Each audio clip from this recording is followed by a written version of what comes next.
My thoughts on Auburn, Georgia. Got a lot of them.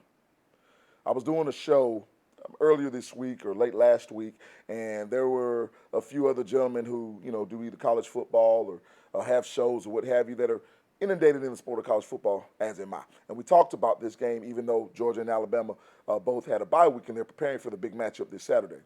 And the one thing that I heard a beat writer from Alabama say, who was a part of the call as well, he said that, this is a game where Alabama will determine whether or not they got the right guy in Kalen DeBoer as their head coach. And you know how I react sometimes. I kind of thought about it, and I said, well, I understand people have that sentiment. I just think the sentiment is completely wrong and completely unwarranted.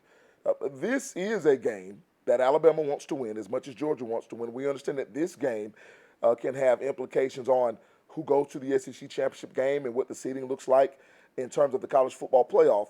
But this is not a game that will be a referendum on whether or not Alabama brought in the right guy as head coach. Don't care the result.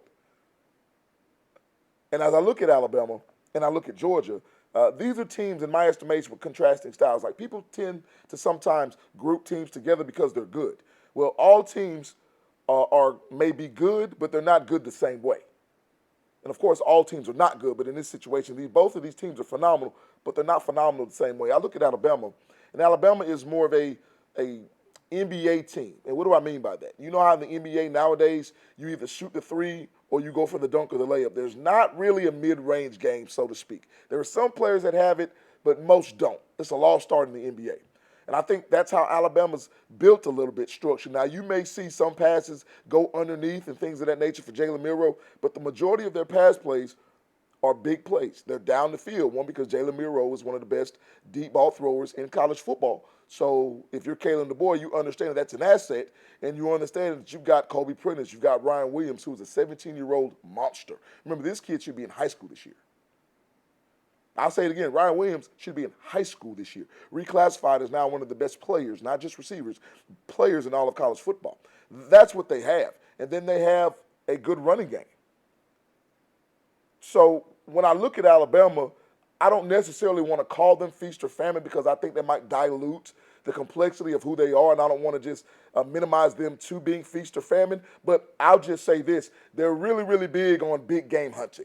They're really, really big on chunk plays, and they can also get chunk plays on the ground. So Alabama is not necessarily the team that's going to take the ball 10, 12-play drive and drive it down the throat. Now, I think they could do that, but they're itching for the big play. Now, when I look at Georgia, Georgia is more of the death by 1,000 cuts type team. They are a team because they run a lot of 12 and 22 personnel. It's either one back, two tight end, or two back, two tight end, and they like to punish you running the football with one of the best offensive lines in college football. How big will the injury to Tate Ratledge be in this game? And see, that's another thing people realize. I think people get hurt all the time in college football. You see it all the time. And the moniker is next man up, and I understand that. But how often do you lose a player, not just a starter, and not one of the best linemen or players in the conference, but one of the best linemen or players in the country who's undoubtedly probably going to be a first-round draft pick? You lose him. Oh, and then, by the way, you have Alabama coming up next. Now, I understand it's off of a bye, but that's still really your test right after losing one of your best offensive linemen. That matters. It absolutely matters. Now, it's not an excuse for Georgia, but it matters. Mikael Williams, their stud defensive end, who will also likely be not just a first-round pick. Mikael may be a top 5 or 10 pick in the NFL draft. How healthy is Mikael Williams? So this is why early games like this matter, but you can't sit there and appoint what a team is now and have that fixed mentality throughout the duration of the season, because things will change. And Georgia is a team I think that I said is very underrated when it comes to their receiving corps, because they have a multitude of receivers: Dylan Bell, Dominic Lovett, Arian Smith, Kobe Young. They've got Urasek and Delp at tight end. The reason I bring up those players is because if you want to go over the top, you have that in a guy like Arian Smith. If you want those intermediate routes that we talk about Alabama not necessarily having, but Georgia having with Dominic Lovett, you have that. You have it in Dylan Bell. You've also got a possession receiver in Kobe Young and a viable red zone threat. You've got two tight ends, which means you can run the football very, very effectively in that 12 or even 13 personnel. This is where Carson Beck said at the beginning of the season during SEC Media Days, you saw the interview right here on the show, where he said, hey, it's not all on me. I don't have to do much. And he's right. So my question in this game is, who is able to make the other team play outside of itself? And by that, is Alabama able to get ahead of Georgia early and remove Georgia from being able to be that team that can beat you by a depth of 1,000 cuts? Do they make Georgia have to press and go for the big play and kind of get out of their identity and get out of what it is that they want to do? And if you're Georgia, can you sit back and take away the deep throw from Jalen Milroe and make him one-dimensional? Now, as great as Jalen Milroe is in terms of throwing the ball down the field, I think Georgia's best shot is making him a throwing quarterback. And I mean throwing. Making sure he can understand the read. Making sure that if you're in cover 2, you may drop a safety down in the box and now it's cover 3. Or if you're trying to run man, making sure that you're blitzing but not showing them where they come from.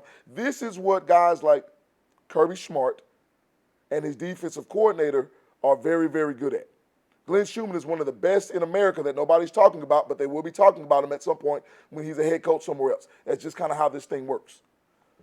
So that's kind of what I'm looking for in this game. Which team will get the other game off of doing what it does better? Make them use your second best pitch, your third best pitch to beat you. Because I don't see Georgia allowing Alabama to just throw the ball down the field and create big plays in the passing game. I think schematically Georgia understands that can't happen. I think Georgia has the dogs, no pun intended, to make sure that doesn't happen. And Alabama has to be able to win up front. And I think they have to be able to establish the run early. And by establishing the run early, I don't mean running the ball on first down all the time. I simply mean by putting yourself in position to be successful on third down because you're viable on first down.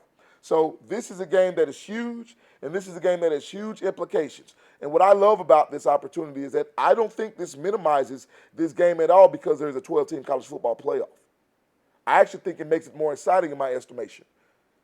Because now we understand that seeding may be involved. We understand that one of these teams may not make the conference championship game, or both of these teams may make it, depending upon what happens throughout the rest of the conference in 2024. So if you pressed me right now, Bama is an underdog at home. I don't remember the last time that's happened. People have been talking about it. I just can't tell you right now off the top of my head when's the last time they've been an underdog at home. And the only thing I'll say about that is there's a reason. You can never predict turnovers. You can't predict injuries, so I won't try to factor that into my decision. But what I'm saying is, right now, I'm saying Georgia will go on the road, and they will win this game against Alabama. I'm not giving you a point total. I don't do that. I'm not giving you spread. I just think Georgia will score one more point minimum than Alabama and win this football game. And for those Crimson Tide fans who will say, well, we can't win the big one, Kalen DeBoer doesn't deserve to be here, I'll remind you that you need to just take a step back, understand that you are a fanatic, and that's why you're a fan, and let them work. Let them do what they do. Because this is just like Kansas City and Baltimore to start the season in the NFL. One of the teams had to lose. That's just the way it is. So Alabama or Georgia has to take the L. I just think it'll be Alabama in this case, but I don't think it writes them off. Remember, I said, don't expect Alabama to be what they were under Nick Saban, and they haven't necessarily been. But just because that's also true, don't assume that they won't be a viable playoff contender. This puts one of these teams with an L in the loss column. And they will have to fight harder to make sure that they don't acquire too many more losses throughout the season. But neither of this team will be done by the end of the night on Saturday. And as for me, I just can't wait to sit back and watch it and enjoy football as I always do.